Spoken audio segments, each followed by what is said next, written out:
भाई सबको Ram Ram. Next video start करते हैं। Haryana Khadi and village industries board, शायद ये लास्ट पार्ट है इसका, हरियाणा इकोनॉमी का। तो जो Haryana Khadi and village industry board है वो एक स्टैट्यूटरी बोर्ड है, स्टैट्यूटरी ऑर्गेनाइजेशन है। स्टैट्यूटरी ऑर्गेनाइजेशन होती है जो अपने सांसद में एक एक्ट पास होता है, उस एक्ट से बनाई गई कोई भी बॉडी को हम स्टैट्यूटरी बॉडी बोलते हैं, ठीक है। और statutory body setup by the Haryana government in 1969। तो जब हमारा 66 में हमारा जो प्रदेश बना, उसके 3 साल बाद हरियाणा विधानसभा ने पास कराया था एक लॉ, जिसके तहत Haryana Khadi and village industry board बनाया गया, ठीक है। और ये किसके तहत बनाया गया? Under Punjab Khadi and village industry board 1955। इसके तहत हरियाणा गवर्नमेंट ने 1 में Haryana Khadi and village industry board विधानसभा तक पास करके बिल बनाया, ठीक है। अब इसका काम है कि जो रूरल एरिया है ना, मतलब जो गांव का एरिया है, उसमें ग्रोथ करना, उसमें खादी के प्रोडक्ट प्रमोट करना, उसमें जो उन लोगों के प्रोडक्ट हैं वो प्रमोट करना, ठीक है। इसके अंदर एक ये बोर्ड है। बोर्ड मतलब जैसे बोर्ड है ना, बोर्ड मतलब उसके अंदर कुछ ना कोई मेंबर होगा। तो जो मेंबर है ना, ये 15 से ज़्यादा नहीं होने चाहिए, समझे। और ये 15 से ज़्यादा मेंबर नहीं हो, जो ये 15 मेंबर है ना, ये अपॉइंट करता है central government. Central government, centre में एक कमेटी है उसकी थ्रू। और जो ये Haryana Khadi and village industry board है, इसमें हरियाणा गवर्नमेंट अपॉइंट करेगी ये 15 के 15 मेंबर। 14 भी हो सकते, 13 भी हो सकते, लेकिन 15 से 16 नहीं हो सकते, याद रखना, ठीक है। और ये बोर्ड क्या है, होल्ड करता है ऑर्डिनरी मीटिंग। जैसे मीटिंग होती हैं, जैसे अपनी पंचायत की साल में 2 मीटिंग होना बहुत ज़रूरी है, इसी तरीके से अपना इसका village khadi, Haryana Khadi and village industry board की साल में 4 मीटिंग होना बहुत ज़रूरी है। यानी कि हर 3 महीने में 1 मीटिंग होना बहुत ज़्यादा ज़रूरी है। ये ना हो कि 4 मीटिंग 1 महीने में चारों ले ले, साल ख़त्म नहीं। 3 महीना में एक मीटिंग होना बहुत ज़्यादा ज़रूरी है, ये याद रखना बस। उसके बाद अपना जो बोर्ड है वो काम करता है कोऑर्डिनेशन के साथ, जैसे कि khadi and village industry commission ये, और khadi and village industry in the nation, Haryana Khadi and village industry board and khadi and village industry commission, ये दोनों जो है ना मिलकर काम कर रहे हैं नॉन फार्म सेक्टर में, रूरल एरिया में।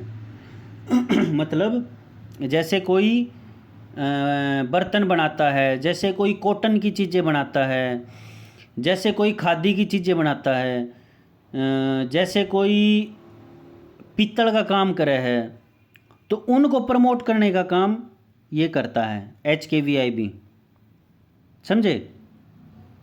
जो ये अपना बोर्ड है, ये इसके पास काफ़ी ज़्यादा पावर भी हैं। पावर कैसे हैं? मूवेबल या इमूवेबल प्रॉपर्टी के ट्रांसफ़र में ये बहुत ज़्यादा नेसेसरी स्टेप क्रिएट करता है। जैसे कि मूवेबल और इमूवेबल कौन सी है? मूवेबल प्रॉपर्टी होता है जैसे कार, जिसको हम एक स्थान से दूसरे स्थान पर ले जा सकें। इमूवेबल प्रॉपर्टी कौन सी है? लैंड, भूमि को हम इमूवेबल प्रॉपर्टी में आएगी, ठीक है। तो उसको अगर बेचना है, उसका ट्रांसफ़र करना है, उसको लीज़ पे देना है। लीज़ पे मतलब कुछ समय के लिए किसी और को वो ज़मीन किराए पर दी जाती है, तो उसको लीज़ कहते हैं। तो ये सब काम करने में HKVIB अहम योगदान करता है, ये जो बोर्ड है ना ये। अच्छा जी, अब हम समझेंगे खादी और विलेज इंडस्ट्रीज़ की डेफिनेशन क्या है। खादी वो प्रोडक्ट्स होते हैं, खादी की डेफिनेशन ये इसके through, khadi and village industry act के थ्रू खादी की डेफिनेशन है, जो भी हैंडलूम हाथों से बनाई जाए ना, मतलब कोई भी हाथों से बनाई हुई चीज़ें, उनको हम खादी कहते हैं। हैंडलूम क्लोथ्स, जो ये अपना कपड़े होते हैं जो हाथों से बनाए जाते हैं, और जो काते जाते हैं, अपना गांधी का वो देखा होगा चरखा जिसमें कात्या करें, रुई ने, कॉटन ने, खादी ने, तो वो क्या है, वो हाथों से बनाए हुए प्रोडक्ट्स हैं। ठीक है, दो पहिए होते हैं, एक ये बड़ा सा, एक ये छोटा सा, इसके ऊपर से ऐसे लाइन जाती है, और यहाँ ये पहिया होता है, इसको ही घुमाता रहता है, घुमाता रहता है। ठीक है, तो ये कत्ता रहता है। अच्छा जी, विलेज इंडस्ट्रीज़ क्या हैं? विलेज इंडस्ट्रीज़ हैं जो किसी एक इंडस्ट्री जो 1 लाख की इन्वेस्टमेंट से शुरू हुई हो, यानी कि गांव में ऐसी एक इंडस्ट्री जिसमें 1 लाख रुपए उसको स्टार्ट करने में लगा हो, उसको हम khadi and village industry board के द्वारा एक इंडस्ट्रीज़ बोल देंगे रूरल एरिया में। उसमें क्या क्या आ सकता है, जैसे लॉन्ड्री यानी कि कपड़े साफ़ करने के लिए, अपने परचून की दुकान, अपने नाई की दुकान, और जो ये हनी वगैरह बेचते हैं, शहद वगैरह गांव में, और अपना खादी के जो फैब्रिक वगैरह बेचते हैं, अपना जो मटके वगैरह बनाए हैं कुमार भाई, जो अगरबत्ती वगैरह बनाए हैं, सोप वगैरह, जो ये अपना साबुन वगैरह बेचे हैं, ये सारे विलेज इंडस्ट्रीज़ में काउंट होते हैं। अब इसमें क्या है, इन लोगों को सहायता पहुंचाने के लिए अलग अलग तरह की स्कीम्स हैं, जैसे market development scheme, consortium bank credit scheme, इनमें लोन मिलता है। स्कीम इसीलिए चलाई जाती है ताकि उनको लोन मिले। रूरल एम्पावरमेंट जनरेशन प्रोग्राम, इसके तहत उन लोगों को एम्प्लॉयमेंट दी जाती है कि भाई आप ये काम सीखो, इससे आप इतनी आमदनी जनरेट कर सकते हो। समझे? अब इसके ऑब्जेक्टिव क्या क्या हैं? Haryana Khadi and village industries board के ऑब्जेक्टिव क्या क्या? ऑब्जेक्टिव मतलब भाई साहब यो काम क्यों के करेगा, जैसे आप इसकी तैयारी करा हाँ सीईटी की, तो अपना ऑब्जेक्टिव क्या है, आप आना जॉब लागनी है, बढ़िया जॉब लागनी है, secretary municipal committee, secretary municipal council, इनमें जॉब लागनी है, तो अपना ऑब्जेक्टिव यो है। तो इसीलिए इसी तरह से इसका ऑब्जेक्टिव क्या है? इसका ऑब्जेक्टिव है एक तो एम्प्लॉयमेंट जनरेट करना, एक प्रमोट करना खादी के प्रोडक्ट को, विलेज इंडस्ट्रीज़ के जो विलेज अपने जो गांव में खादी के प्रोडक्ट जनरेट करें हैं ना लोग कात कात के, उनकी बेचना और उनके लिए मार्केट को देखना उन लोगों के लिए कि मार्केट, आप लोगों की मार्केट यहाँ है और आप यहाँ पर जाके बेच सकते हो। ठीक है, फिर है सेल्फ रिलायंस करना, मतलब लोगों को बताना कि भी हाँ आप ये काम करके खुद की एक पैसा कमा सकते हो, एक कम्युनिटी को स्ट्रॉन्ग करना। फाइनेंशियल असिस्टेंट देना इंस्टीट्यूट या इंडिविजुअल्स को, मतलब कोई भी इंस्टीट्यूट है, मतलब जिसमें बहुत सारे बंदे काम करते हैं या कोई अकेला बंदा काम करता है, उसको पैसों के रूप में सहायता प्रदान करना। और किसी ने कुछ उगा लिया तो उसको बाहर बेचना, जैसे किसी ने मटका बना लिया तो उस मटके के लिए उसको मार्केट देना कि भी आपकी मार्केट यहाँ पे है और आप यहाँ इस मटके को बेच सकते हो। उसको एक्सपोर्ट में एडवाइस करना कि भी हाँ आप यहाँ मटके को बेच दो। फिर लोकल लोगों को रॉ मटेरियल उपलब्ध करवाना। रॉ मटेरियल मतलब मटके के लिए मिट्टी रॉ मटेरियल है, जिस चीज़ से कोई भी प्रोडक्ट बने तो वो प्रोडक्ट रॉ मटेरियल हो जाता है। अच्छा जी, इनके फंक्शंस क्या क्या हैं? फंक्शन मतलब ये काम कैसे करते हैं, ऑब्जेक्टिव तो हमने समझ लिए, काम कैसे करते हैं। तो इनके मेन फंक्शन है एनकरेज करना लोगों को, यही सब है यार, एनकरेज करना जो रूरल पीपल हैं उनके लिए एम्प्लॉयमेंट जनरेट करना, मतलब उनके लिए कमाई का साधन बनाना। अच्छा जी, अपनी उन लोगों के पैसे के रूप में सहायता प्रदान करना, और उन लोगों के लिए एक सोसाइटी बनाना ताकि वो सोसाइटी से अपने सामान को बाहर बेच सके, आपस में लोग मिलजुल के काम करें, एक काम को ज़्यादा जल्दी किया जा सके। कोऑपरेटिव सोसाइटी बनाना, उनको जल्दी लोन प्रोवाइड हो सके कोऑपरेटिव सोसाइटी के थ्रू। जो अपने ये जो बनावे हैं कुमार भाई या और कोई या दुकानदार या बार्बर, उन लोगों को ट्रेनिंग देना कि भी आप यहाँ से ट्रेनिंग ले लो, समझे। और उनको उनके टूल्स वगैरह देना, टूल्स वगैरह जैसे कोई भी चिनाई का काम करता है तो उसके लिए हथौड़ी, उसके लिए अपना उसको क्या कहते हैं यार, मैं नाम भूल गया, जिससे लिपाई वगैरह कराया करें, वो भी मतलब एक टूल है। टूल की डेफिनेशन समझा रहा था बेसिकली मैं। अच्छा, रॉ मटेरियल को सप्लाई करना, रॉ मटेरियल बताया था जैसे मिट्टी बर्तन वाले के लिए, ठीक है। अब उनके जो उन्होंने कोई भी चीज़ बना ली तो उसको लिए मार्केट देखना कि भी आप मार्केट, इस मार्केट में यहाँ बेच सकते हो। अच्छा, उन लोगों को एडवाइस करना कि भी आप अपने प्रोडक्ट में ये चीज़ें और जोड़ लो तो आपका प्रोडक्ट बहुत बढ़िया हो जाएगा और आपका प्रोडक्ट हर जगह बिकेगा, ठीक है। उन लोगों के लिए टेक्नोलॉजी प्रोवाइड करवाना, उन लोगों को एनकरेज करना। किसी को लॉस हो गया तो उसको बताना कि नहीं कोई बात नहीं, एक बार लॉस हुआ अगली बारी प्रॉफिट होगा, ठीक है। और ये हैं स्टेप्स जो है ना लिए गए हैं Haryana Khadi and village industries board के द्वारा खादी एंड विलेज इंडस्ट्रीज़ को प्रमोट करने के लिए, मतलब उसको एक अलग उपाधि दिलवाने के लिए इसके द्वारा कुछ एक स्टेप्स लिए गए। कैसे? Interest subsidiary scheme. इसमें क्या है, जो इंटरेस्ट मिलता है ना उसके ऊपर सब्सिडी दे दी। जैसे कि 8% पे लोन मिल गया, वो तो उसको 4% सब्सिडी दे दी, तो सरकार वो कहेगी कि भाई आपने इतना लोन लिया है, 8% ब्याज है, तो आपकी लगभग 10,000 रुपये बने हैं या 8,000 रुपये बने हैं, तो भाई साहब हम 4,000 रुपये हम दे देंगे, 4,000 आप दे दो लोन के, समझे। Market development assistant scheme. अब इसके थ्रू क्या किया इन लोगों ने, इनके लिए एक मार्केट बना दी और उनको मार्केट में जाने के लिए कुछ पैसे दे दिए कि भी आप लोगों की हम सहायता कर रहे हैं, आप जाकर अपना सामान बेचो। अच्छा, एक ही है ना, ये भी ध्यान रख लेना कि ये स्कीम्स कब कब आई, ये बहुत ज़्यादा ज़रूरी है।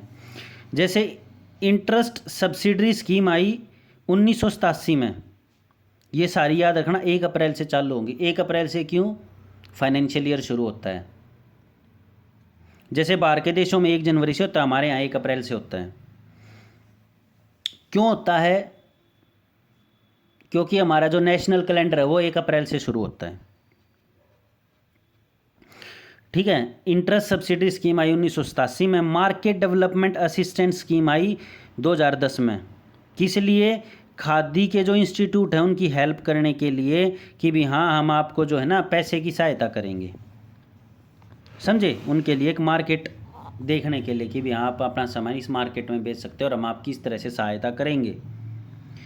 अब उन लोगों के क्या कहा गया कि भी हम आपका जो प्रोडक्ट है ना, जो भी आपने ये प्रोडक्ट बेचा है या किया, इसका 30% हम दे देंगे। और जो ये स्कीम्स है इसमें 40-40-20 के रेशियो से वो शेयर डिवाइड होता है। मतलब 40%, यानी कि अगर कोई चीज़ 100 की बनी है ना तो उसमें से 40 रुपये तो सॉरी जिसने बनाया है वो देगा, 40 रुपये जो प्रोड्यूसिंग इंस्टीट्यूट है ना, यानी कि जिसके लिए उसने बनाया है वो देगा 40 रुपये, और 20 रुपये जो सेलिंग है जहाँ पे उसने उसको बेचा वो देगा, ठीक है। तो ये 40-40-20 के रेशियो में होता है। अच्छा जी, कंसोर्टियम बैंक क्रेडिट। अब इसमें ये लोग कहते हैं कि भी हम आपको है ना थोड़ा बहुत सब्सिडी वगैरह दे देंगे। सब्सिडी कैसे? कि भाई साहब अगर आप लेते हो 10 लाख रुपए तो हम आपको देंगे 10 लाख पे लगभग 25% सब्सिडी। अगर आप लेते हो 10 लाख से ऊपर और 25 लाख तक तो हम आपको देंगे 10% सब्सिडी, ठीक है। 10 से ऊपर 10%, 10 से नीचे 25%, ओके। और ये स्कीम ऑपरेशन में आई थी 1995 में, ये बात याद रख लेना। 1 अप्रैल 1995 से 31 मार्च 2002 तक। फिर आई प्रधानमंत्री एम्प्लॉयमेंट जनरेशन प्रोग्राम। ये क्या थी? ये पहले से चालू थी 1996 में। जैसे आजकल नाम चेंज कर रहे हैं ना, हर एक चीज़ का, रोड का नाम, शहर का नाम, सब चीज़ों का नाम चेंज कर दो, काम कुछ नहीं करना। तो ये प्रधानमंत्री एम्प्लॉयमेंट जनरेशन प्रोग्राम है, ये 1996 में आया था। किस नाम से आया था?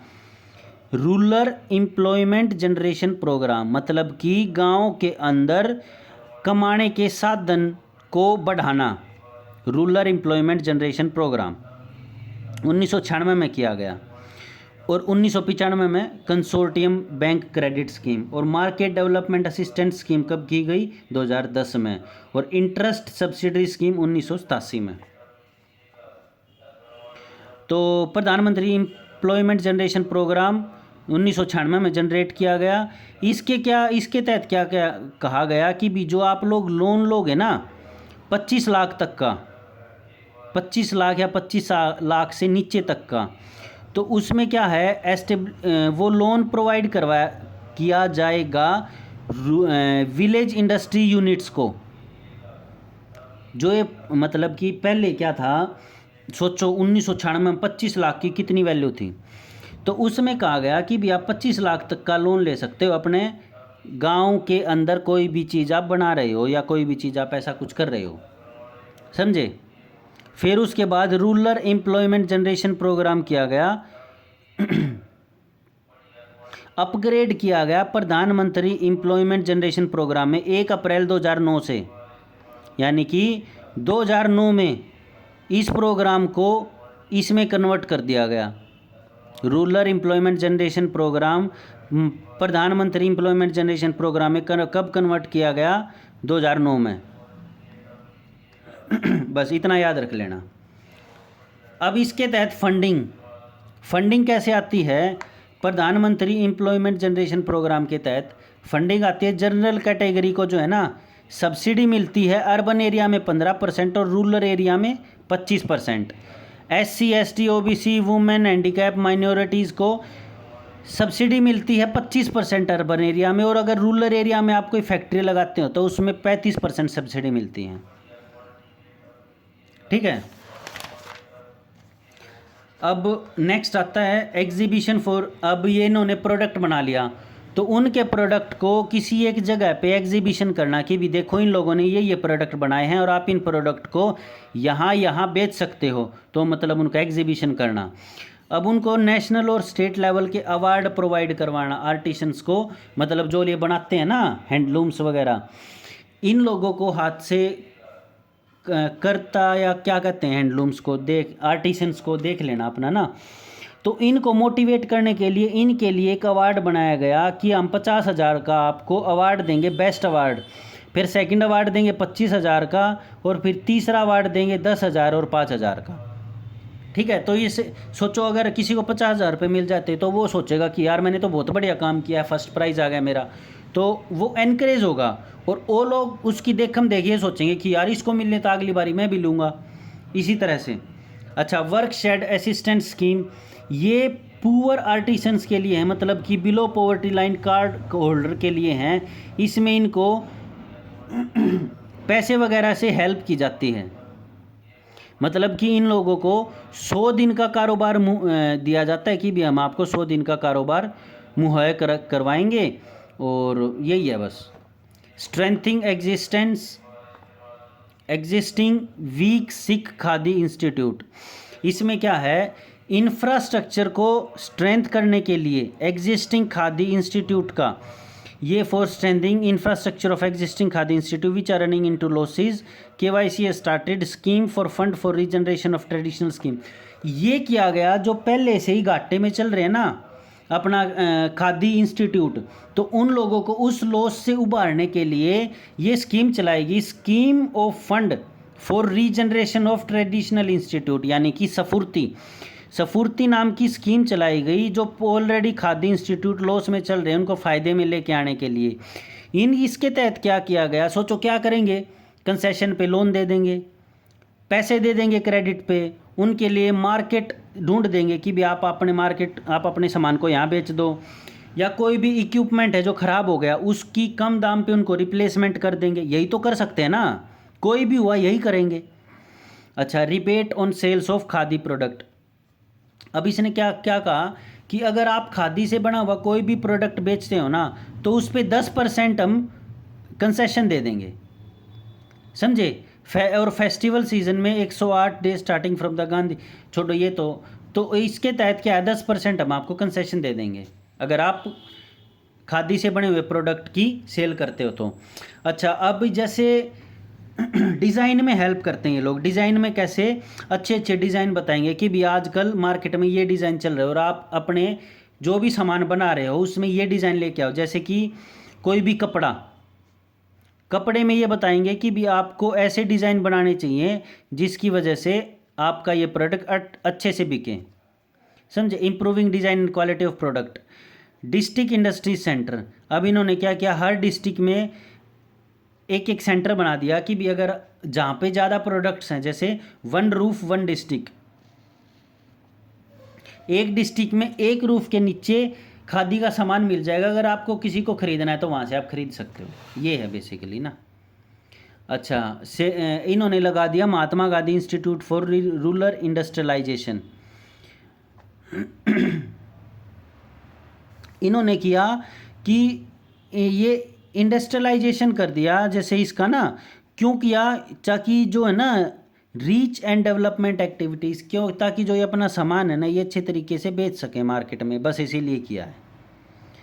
अच्छा, अब और भी स्टेप्स उठाए हैं, जैसे कि एक सिंगल ब्रांड बना दिया हरियाणा में। हर खादी का मतलब, हर का मतलब हरियाणा, खादी का मतलब खादी से बना हुआ कोई भी प्रोडक्ट। तो खादी के प्रोडक्ट को प्रमोट करने के लिए एक अलग नाम दीजिए, जैसे हर खादी, ठीक है। अब रेलवे और पब्लिक सेक्टर में भी इसको परचेज़ किया जा सकता है ऑर्डर पे कि भाई हाँ भाई हमें ये चाहिए, ठीक है भाई हम पहुँचा देंगे। अब इन लोगों की अचीवमेंट क्या क्या है, मतलब इन लोगों ने क्या क्या अचीव किया है अब तक, क्या क्या अचीव करेंगे सोचो। एक तो एम्प्लॉयमेंट जनरेशन होगी रूरल एरिया में, उससे क्या हुआ, जो गांव का एरिया है, रूरल एरिया है, वहाँ पे ऑलरेडी डेवलपमेंट हो गई, ठीक है। अब जो रूरल पीपल जो गांव में रहते हैं वो काम की तलाश में अर्बन एरिया, शहरों में जाते थे, वो रूरल एरिया में ही रुक गए, यानी कि गांव के एरिया में ही रुक गए। अच्छा, नंबर 4, एंटरप्रेन्योर डेवलपमेंटशिप हुई, मतलब कि अगर गांव में अलग अलग आइडियाज़ आएंगे तो उससे अच्छी अच्छी इंडस्ट्रीज़ पैदा होंगी। अच्छा, फिर इंडस्ट्रियल डेवलपमेंट हो गया। अब पहले एग्रीकल्चर के ऊपर डिपेंड थे, अब क्या है, इंडस्ट्रीज़ के ऊपर डेवलपमेंट हो गई, जैसे पोट्री, गर, खंडसारी, carpentry, blacksmith, beekeeping, ये सारी चीज़ें अब इंडस्ट्रीज़ लेवल पे होने लगी। अच्छा, कॉम्प्लीमेंट्री टू अदर इंडस्ट्रीज़, इसमें क्या है, जैसे एमएसएमई है, micro small and medium enterprises हैं, तो उनको भी कुछ ना कुछ प्रोत्साहन मिला कि भी हाँ हम भी ऐसा कर सकते हैं, ठीक है। तो इससे क्या हुआ, जो एग्रीकल्चर में अगला स्टेप, जो एग्रीकल्चर में पॉपुलेशन रहती है उसके ऊपर कम प्रेशर पड़ा। कम प्रेशर मतलब उनके पास कोई कमाने का साधन एक ही गांव में होगा तो उनको बाहर जाने की ज़रूरत ही नहीं, तो एक तरह से कम प्रेशर हुआ। अच्छा, अब जो गांव में कोई भी चीज़ लगाते हैं उसके लिए उन लोगों का कहा कि भी आपको 1 लाख कर दो और अगर आप 10 लाख तक का लोन लोगे तो हम आपको 25% सब्सिडी देंगे, अगर 25 लाख तक का लोन लोगे तो 15% सब्सिडी देंगे। तो क्या हो गया, इन लोगों को कम कैपिटल चाहिए क्योंकि सब्सिडी वगैरह मिल रही है, समझे। तो इसमें क्या है, इसमें इंडस्ट्रीज है special significance in an under developed countries like India. Labour forces, ये हमारे में क्या है, हमारे में जो लेबर फोर्स है ना, मतलब जो काम करने वाले कर्मचारी वो कम दाम पे उपलब्ध हो जाते हैं, तो इसीलिए उनको कम सैलरी देनी पड़ती है।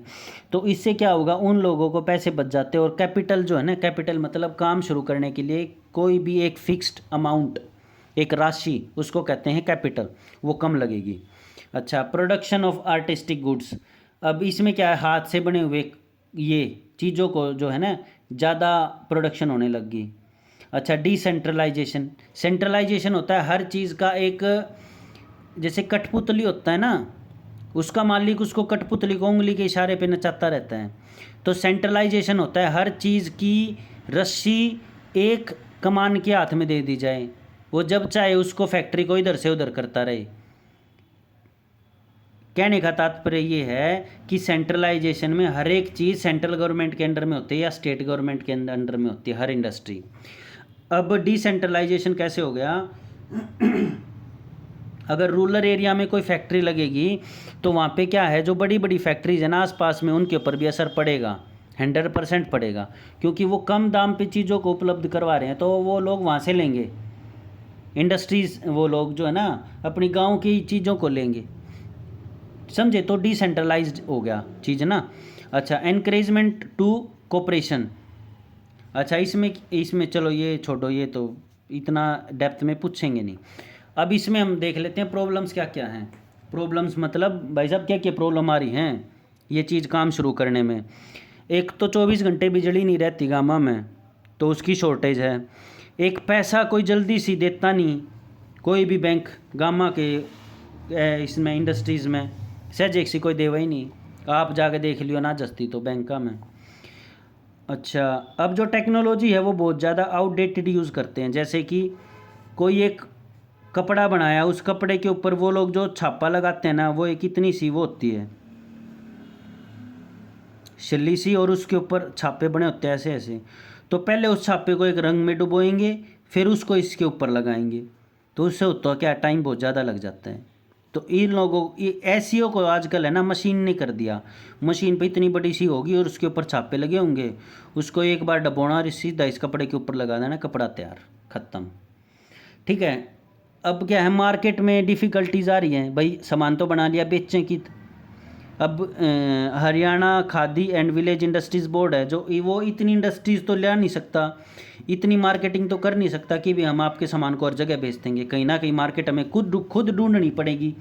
तो उससे क्या है, जो भाई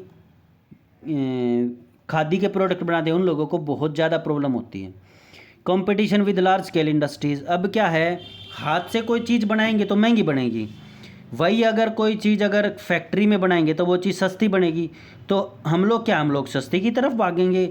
हमें ये मतलब नहीं कपड़ा कैसा कैसा नहीं, हमें सस्ता चाहिए, तो बस इसीलिए कंपटीशन है लार्ज स्केल इंडस्ट्रीज़ के साथ। अच्छा, लिमिटेड डिमांड ऑफ हाथ से बने हुए जो प्रोडक्ट है ना, उनकी बहुत ज़्यादा कम डिमांड है। क्यों? क्योंकि अगर हाथ से बनाओगे तो कोई ना कोई थोड़ी बहुत कमी रह जाती है, 100% रहती है, मशीन से ना भी रहे, तो इसीलिए हाथ के प्रोडक्ट को कम ही लोग सोचते हैं कि भी हम लें। अच्छा, लैक ऑफ एबल एंटरप्रेन्योर। अब इतने ज़्यादा अच्छे एंटरप्रेन्योर नहीं हैं, ऑर्थोडॉक्स हो रखे हैं। ऑर्थोडॉक्स मतलब एक तो पढ़े लिखे नहीं इतने ज़्यादा, और अगर उन लोगों को कोई भी चीज़ दी जाए तो वो इग्नोर कर देते हैं। फिर वो लोग बहुत ज़्यादा ऑर्थोडॉक्स हैं, मतलब अगर ऐसा करना है और पुराना ऐसा चलता आ रहा है तो ऐसा ही करेंगे, वो लोग चेंज नहीं होंगे, समझे? एजुकेशन का सहायता नहीं लेंगे, नहीं, वो लोग पुराने से ही चलते रहेंगे। अच्छा, lack of skill development centre. अब क्या है, जो खादी से जुड़े हुए हैं ना, उन लोगों के लिए कोई स्किल डेवलपमेंट नहीं है, मतलब कि खादी के प्रोडक्ट्स को कैसे सुधार सकें। जैसे गुजरात में अब एक यूनिवर्सिटी बनी है, रेलवे यूनिवर्सिटी वडोदरा में, तो उससे क्या है, उससे रेलवे में बहुत ज़्यादा सहायता मिलेगी आने वाले टाइम में, रेलवे की टेक्नोलॉजी बहुत ज़्यादा चेंज हो जाएगी। तो इसी तरह से खादी के प्रोडक्ट जो हैं वही पुराने चलते आ रहे हैं और ये चेंज नहीं हो पा रहे। सजेशन क्या है, सजेशन जो प्रॉब्लम थी उन्हीं का सजेशन है भाई, बिजली घनी दे दो, क्रेडिट उनको रुपया जल्दी दिलवा दो, पैसे उनके लिए मार्केट दिलवा दो, ठीक है, उनके लिए रिसर्च और डेवलपमेंट का काम करवा दो। अच्छा, उनके लिए एक इंफ्रास्ट्रक्चर बनवा दो कि भी हाँ, आप लोगों के लिए रोड हो गया, आप लोगों के लिए अलग से फैक्ट्रीज़ होगी, या यहाँ आप लोगों के लिए एक पर्टिकुलरली मॉल है खादी का ही, वहाँ आप लोगों के लिए एक दुकान है। जैसे अपना दिल्ली में है ना, दिल्ली में एक जगह है लुटियंस जोन नहीं, राजीव चौक के ऊपर आप लोग जाओगे ना तो वहाँ पे खादी का अलग से शोरूम है, सब कुछ मिलता है, सब कुछ, अचार से लेके अंडरवियर से लेके कपड़े से लेके परफ्यूम से लेके साबुन से लेके सब कुछ मिलता है उसी एक स्टोर में। तो ऐसे ऐसे स्टोर हर स्टेट हर डिस्ट्रिक्ट में होने चाहिए एक। So all the very best. So अपना अच्छे से पढ़ते रहो। और अभी आज ये हरियाणा इकोनॉमी ख़त्म हो चुका है, इसका एक रह गया बस, हरियाणा बजट। बजट में कभी भी ला के आप लोगों को पढ़ा दूंगा, इतना ज़्यादा इंपॉर्टेंट है नहीं। सिर्फ और सिर्फ बजट कितना इंक्रीज़ हुआ, किस सेक्टर में सबसे ज़्यादा हुआ, किस में सबसे कम हुआ, पुराना कितना था, और कौन कौन सी नई स्कीम लॉन्च की गई, बस ये 5 चीज़ें इंपॉर्टेंट होती हैं उसमें बजट में। वो मैं कभी भी ला के पढ़ा दूंगा। सो अगर पसंद आए तो वीडियो लाइक कर देना भाई, और चैनल को सब्सक्राइब कर लेना। चलो, all the very best and signing out.